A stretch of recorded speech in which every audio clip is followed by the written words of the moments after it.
अगर आपने यह मन में ठान लिया कि आप कर सकते हैं तो इसी में आपकी आधी जीत हो जाती है। जय हिंद साथियों, स्वागत है आप सभी का आपके अपने यूट्यूब चैनल स्पाइरल दीपक में। साथियों, आज की क्लास में हम मध्य प्रदेश के पड़ोसी राज्य और मध्य प्रदेश के संभाग, ये दोनों पढ़ने वाले हैं। एक तो मध्य प्रदेश के पड़ोसी राज्य और मध्य प्रदेश के संभाग, इन दोनों पर चर्चा करने वाले हैं। तो आइए देखते हैं अपन मध्य प्रदेश के पड़ोसी राज्य कि कौन कौन से मध्य प्रदेश के पड़ोसी राज्य हैं। थोड़ा सा इसको जूम कर लेते हैं। तो मध्य प्रदेश के पड़ोसी राज्य कौन कौन से हैं? उत्तर प्रदेश है, छत्तीसगढ़ है, महाराष्ट्र है, गुजरात है और राजस्थान है। अब ये सभी पड़ोसी राज्य तो है, पर इनसे मध्य प्रदेश के कितने जिलों की सीमा लगती है? तो उत्तर प्रदेश से लगते हैं 13 जिले मध्य प्रदेश के, छत्तीसगढ़ से लगते हैं 7 जिले और महाराष्ट्र से लगते हैं 9 जिले और गुजरात से लगते हैं 2 जिले और राजस्थान से लगते हैं 10 जिले। तो इन सभी को आप ध्यान में रखिएगा। आप मैप को भी बना कर देखते रहिएगा, क्योंकि मैप आपको याद रहेगा तो आप इन सभी को अच्छे से ध्यान में रख सकेंगे। आगे बढ़ते हैं कि कितने जिले तो लगते हैं, पर कौन कौन से लगते हैं ये भी हम आगे देख लेते हैं। आगे बढ़ते हैं।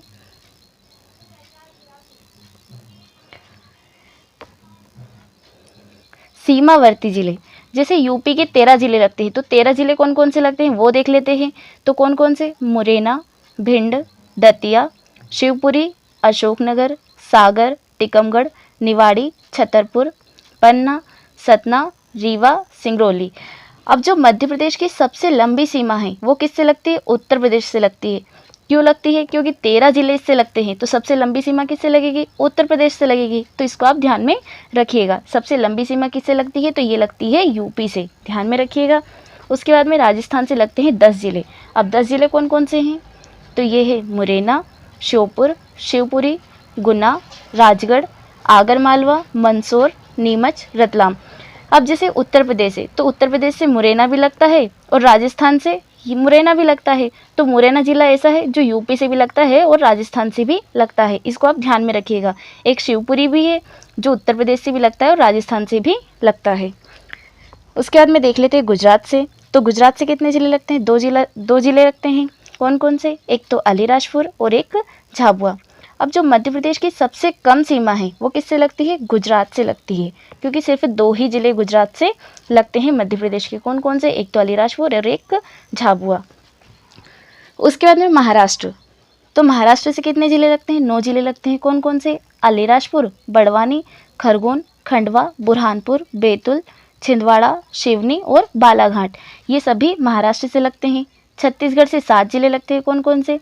सिंगरौली, सीधी, शहडोल, अनूपपुर, डिंडोरी, मंडला, बालाघाट। इन सभी को आप ध्यान में रखिएगा। एक बार मैप बनाकर भी देख लीजिएगा तो आपको अच्छे से ध्यान में रहेंगे कि कौन कौन से जिले लगते हैं। अब आपसे इस तरह से भी पूछा जा सकता है कि मध्य प्रदेश के कितने सीमावर्ती जिले हैं? तो कितने हैं? 41 जिले मध्य प्रदेश के सीमावर्ती जिले हैं, क्योंकि देख लो यहाँ पर 13 जैसी है। 13 जिले यूपी से लगते हैं, 10 जिले राजस्थान से लगते हैं, 2 जिले गुजरात से लगते हैं, 9 जिले महाराष्ट्र से और 7 जिले छत्तीसगढ़ से। टोटल मिलाकर 41 हो जाएंगे। तो जो 41 जिले हैं वो मध्य प्रदेश के सीमावर्ती है, बाकी के जो बच जाते हैं आपके 52 जिलों में से वो अंतर्वर्ती जिले हैं। इसको आप अच्छे से ध्यान में रखिएगा। नीचे देख लेते हैं, थोड़ा सा ऊपर कर लेते हैं इसको।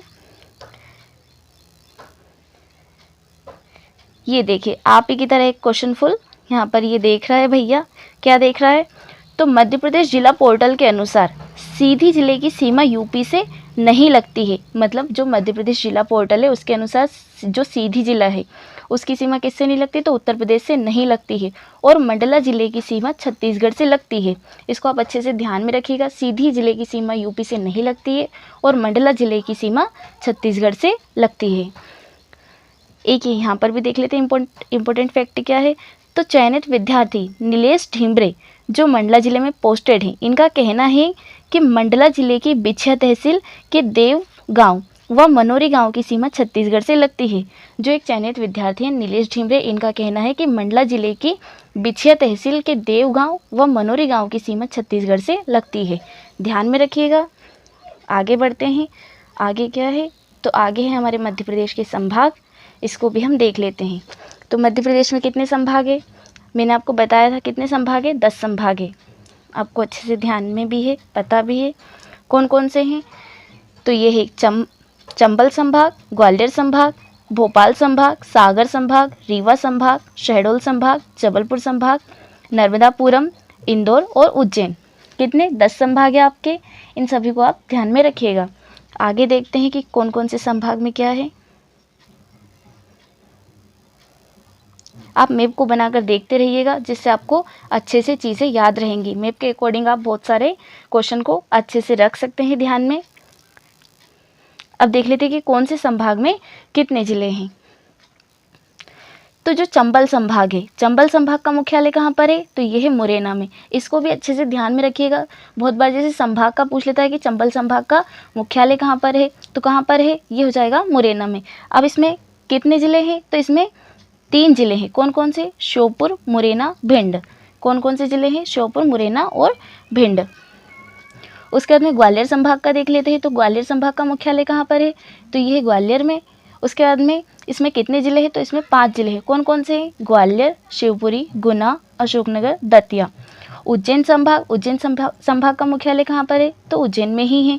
उसके बाद में इसमें कितने ज़िले हैं? 7 ज़िले हैं। कौन कौन से?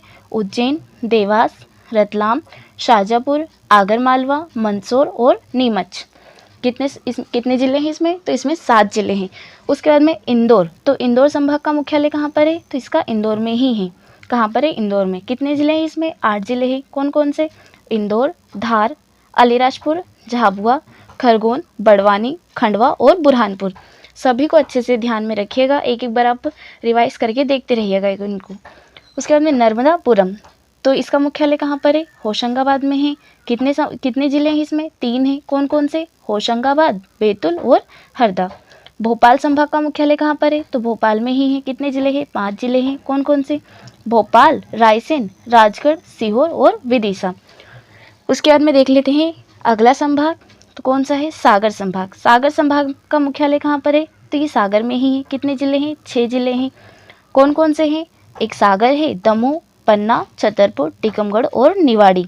ये सभी है। रीवा संभाग का मुख्यालय रीवा में ही है और 4 ज़िले इसमें हैं। कौन कौन से? रीवा, सिंगरौली, सीधी और सतना। शहडोल संभाग का मुख्यालय शहडोल में है। 3 ज़िले हैं इसमें, शहडोल, उमरिया और अनूपपुर। उसके बाद में जबलपुर मुख्यालय है। 8 संभाग है इसमें। कौन कौन से? जबलपुर, कटनी, नरसिंहपुर, छिंदवाड़ा, सिवनी, मंडला, बालाघाट और डिंडोरी। ये सभी संभाग है और इनके मुख्यालय भी हैं। तो आपको सभी का इनको ध्यान में तो रहेगा मुख्यालय, क्योंकि जैसे ग्वालियर है तो ग्वालियर का ग्वालियर है, उज्जैन का उज्जैन में है, इंदौर का इंदौर में है। बाकी सिर्फ आपको एक ध्यान में रखना है, चंबल संभाग का मुख्यालय कहाँ पर है? तो इसका मुख्यालय है मुरैना में।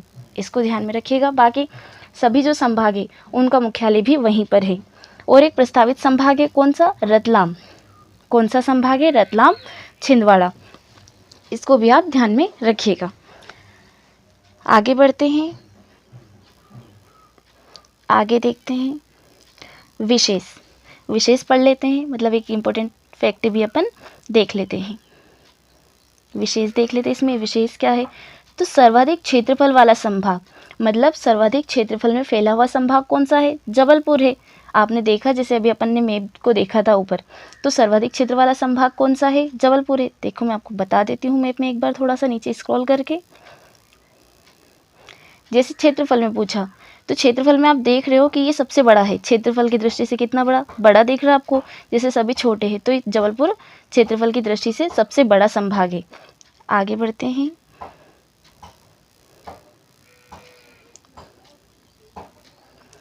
तो सर्वाधिक क्षेत्रफल वाला संभाग कौन सा होगा? जबलपुर होगा। न्यूनतम क्षेत्रफल वाला संभाग कौन सा होगा? शहडोल हो गया। जबलपुर के ऊपर ही अपन ने देखा था कि छोटे क्षेत्रफल में फैला हुआ था, क्या? शहडोल। सर्वाधिक जनसंख्या वाला संभाग, तो सर्वाधिक जनसंख्या वाला संभाग कौन सा हो गया? इंदौर हो गया। कल अपन ने देखा था कि जो सर्वाधिक जनसंख्या है वो कहाँ पर निवास करती है? मध्य प्रदेश की, तो इंदौर में निवास करती है। और सर्वाधिक वृद्धि वाला जिला कौन सा था? तो वो भी इंदौर ही था। और सर्वाधिक जनसंख्या वाला संभाग भी इंदौर ही है। इसको अच्छे से ध्यान में रखिएगा, कंफ्यूज मत होइएगा इनमें। न्यूनतम जनसंख्या वाला संभाग कौन सा है? तो ये है शहडोल।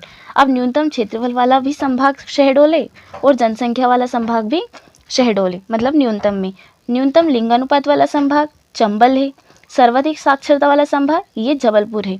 अब जैसे न्यूनतम लिंगानुपात वाला संभाग आपसे पूछा, कल आपसे पूछा था कि न्यूनतम लिंगानुपात कहाँ पर है, तो ये कहाँ पर था, भिंड में था।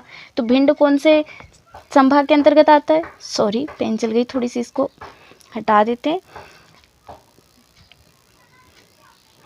जैसे चंबल संभाग है तो चंबल संभाग, ये चंबल संभाग है। चंबल संभाग में क्या आता है, भिंड आता है। और जो न्यूनतम लिंगानुपात है वो कहाँ का है, भिंड का है। तो जो न्यूनतम लिंगानुपात वाला संभाग पूछे तो ये आएगा चंबल, और न्यूनतम जो लिंगानुपात वाला जिला पूछे तो मतलब जगह पूछे तो क्या आएगा उसमें, भिंड।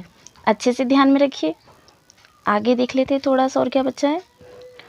सर्वाधिक साक्षरता वाला जिला, क्या बचा है अपना, सर्वाधिक साक्षरता वाला संभाग कौन सा है, तो ये है जबलपुर। सर्वाधिक साक्षरता वाला संभाग कौन सा है, जबलपुर। कल के वीडियो में अपन ने देखा भी था कि सर्वाधिक साक्षरता वाला जिला कौन सा है, तो वो जबलपुर है। कितना % पढ़ा लिखा है, तो ये कितने % है, 81% है। अच्छे से ध्यान में रखिएगा। अभी यहाँ पर जैसे आप सभी के लिए एक टिप्स भी दे रखी है। क्या टिप्स दे रखी है, कुछ टॉपिक्स को आप लिंक करके भी पढ़ सकते हैं। जैसे आप ट्रिक से पढ़ते हो, कैसे, जैसे उज्जैन संभाग के लिए याद रखना है तो उज्जैन में महाकाल देव देवास, उनकी प्रतिमा नीचे मतलब नीमच स्थापित है। पेन इसके ऊपर हो गई है। देव मतलब देवास, उनकी प्रतिमा नीचे, नीचे से क्या हो जाएगा, नीमच स्थापित है। महाकाल को रात मतलब रतलाम में सजाते हैं, सजाना मतलब शाहजहाँपुर। फिर उनको अगरबत्ती मतलब आगर मालवा लगाते हैं, इसे महाकाल मंद मंद मतलब मंदसौर, तो मुस्कुराते हैं। ये एक ट्रिक हो गई। इसको आप जैसे 2-3 बार अगर पढ़ के देखोगे तो आपको समझ में आ जाएगा। ट्रिक से भी कर सकते हैं, और अगर आपको इस तरह से याद हो सकता है तो उस तरह से भी आप कर सकते हैं। बाकी आप मैप को बनाकर देख लीजिएगा, तो मैप से आपको जल्दी चीज़ें याद हो जाएगी। इस तरह आपको उज्जैन संभाग में शामिल 7 जिले याद हो जाएंगे। उज्जैन, देवास, नीमच, रतलाम, शाहजहाँपुर, आगरमालवा और मंदसौर। तो साथियों, ये थी आज के अपने मध्य प्रदेश के पड़ोसी राज्य और मध्य प्रदेश के संभागों की क्लास। अगर आपको वीडियो अच्छा लगा हो तो वीडियो को लाइक, शेयर और चैनल को सब्सक्राइब ज़रूर कर लीजिएगा, ताकि आने वाले वीडियो के नोटिफिकेशन आपको सबसे पहले मिल सके। अब मिलते हैं अगली क्लास में, तब तक के लिए जय हिंद, वंदे मातरम, भारत माता की जय।